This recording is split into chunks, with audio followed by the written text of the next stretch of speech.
And just like that, the Overager trade deadline for the Ontario Hockey League has come and gone.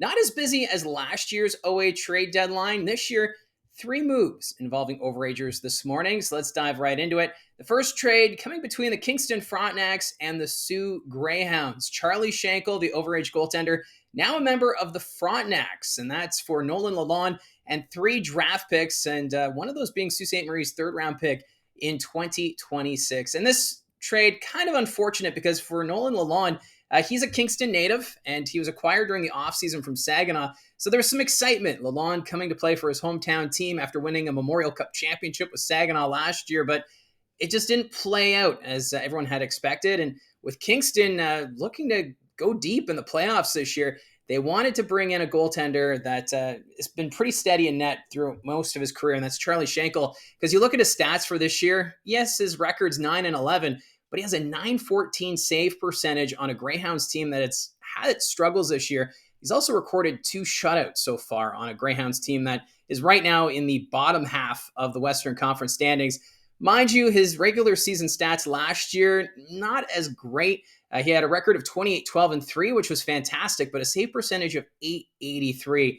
But it's his playoff numbers that really stand out. He had a .913 save percentage for the Greyhounds in the postseason with a record of 6-3-1. So looking to bring that experience to Kingston this year, as they indicated last year, they're going all in with those big trades with the Saginaw Spirit, bringing in Willis, Hay, and Bishop, and now you got Schenkel in the picture as well. So I do like this trade for the Kingston Frontenacs, but like I said, kind of tough for Nolan Lalonde being sent to Sault Ste. Marie, but this is a team that's still looking to make the playoffs in the Western Conference, and when you look at Lalonde's numbers this year, he has a 9-7-4 record and an .884 save percentage. He does have one shutout on the season, so we'll see what happens there. Of course, they have Miller in net too with the Greyhounds, who's been pretty solid in net for Sault Ste. Marie, so it'll likely go between Miller and Lalonde the rest of the way, but the big piece here was, of course, Schenkel ending up with the Kingston Frontenacs.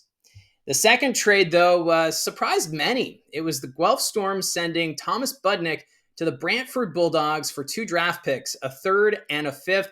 And what's surprising about this is how everyone figured Brantford and Ottawa were going to make a trade, and it would involve Luca Pinelli and an overager from the 67s coming to Brantford. That was the speculation for the last few days, but not exactly sure what happened here, but Brantford going in a new direction and bringing in Thomas Budnick. Now, Budnick, his numbers, not too bad. 3 goals, 10 assists, 13 points. Remember, he is a defenseman, and this year he's a +14 on a Guelph Storm team that right now is at the bottom of the Western Conference standing. So I think for the Bulldogs, looking for some depth on the back end, and that's exactly what Budnick's going to bring to this Brantford Bulldogs team that I think this lineup, once healthy, it can contend in the Eastern Conference, which is already pretty crowded already. We talked about the Kingston Frontenacs. The Oshawa Generals have made big moves. The Colts, the Steelheads, they've also made big moves. So a lot of contenders in the Eastern Conference shaping up here, and we'll see what Budnick can do on the blue line for Brantford. But as a result of this move, that meant the Bulldogs had to get rid of an overager because you're only allowed 3 overagers now on your roster. And Zachary Lavoie, he's the odd man out. He's actually signed a deal with the Blainville Armada of the Quebec Maritime Junior Hockey League. So Lavoie, he was picked up at the OHL trade deadline last year from Niagara, had a great second half for the Bulldogs. This year, he wasn't able to meet what he was doing last year. So the Bulldogs moving on, but it's great to see that he's going to get a chance to continue his junior hockey career in the Canadian Hockey League, but now over in Quebec, where maybe we'll see him again come the Memorial Cup. Maybe we'll see Blainville and Brantford somehow meet up at the Memorial Cup final. That would be something if you could play your former team in another league such as that. I can't think off the top of my head if that's happened before in Canadian Hockey League history. I should have looked that up before starting to record this, but still, Lavoie finding another home in Blainville. And the third and final trade from before the OA deadline was between the Ottawa 67s and the Peterborough Petes. So for Ottawa coming into today, they had 4 overagers on their roster. And because Brantford going for Budnick, this meant that they had to do something about their overager situation. So they've sent Brady Stonehouse to the Petes for 2 draft picks, a 4th in 2027 and a 6th in 2028. And for Stonehouse, his numbers not as what we expected, because if you look at his stats, from the 2022-23 regular season, 37 goals, 20 assists, 57 points. He was solid for Ottawa that season. And then the following year, we figured, okay, Stonehouse will take that next step. He got 44 points, but only 20 goals. So his goal totals came down. He did sign as a free agent with the Edmonton Oilers, so there's a lot of potential with Brady Stonehouse. But then this season, in just 18 games, 5 goals, 5 assists, 10 points. So just something seems a little off with Brady Stonehouse. Maybe it's the systems in Ottawa. So he goes to the Peterborough Petes, of course, so right now at the bottom of the Eastern Conference standings. But with teams selling ahead of them, and Peterborough, they've been playing some decent hockey recently.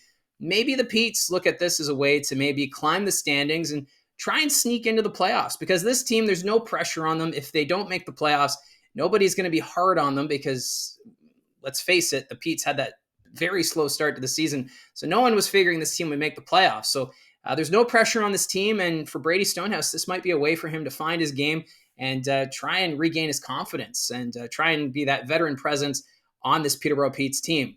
Now, with Stonehouse coming to Peterborough, that meant the Petes had to release one of their overagers, and that is Ryder McIntyre. He has been let go. So the Peterborough Petes thanking McIntyre for his services with the maroon and white. He was actually acquired last season from the Oshawa Generals. So he's a player that's experienced both sides of one of the oldest rivalries in the Canadian Hockey League.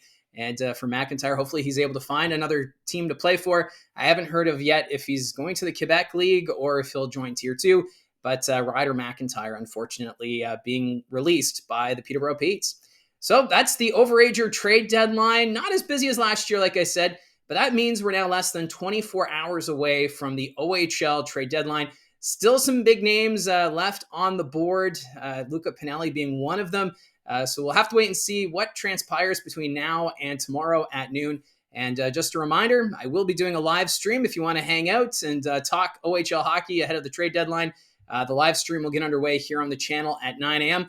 and we'll go until probably about 12:30. We'll see how much action there is tomorrow because it sounds like there could still be quite a few moves, which would be kind of nice because last year the trade deadline live stream was a little slow. I think we had a total of 6 trades during the live stream. So we'll see if that number goes up. But either way, it's a great way to be able to chat some hockey and look forward to this final push towards the 2024 OHL or 2025 OHL playoffs. I'm glad I caught myself there.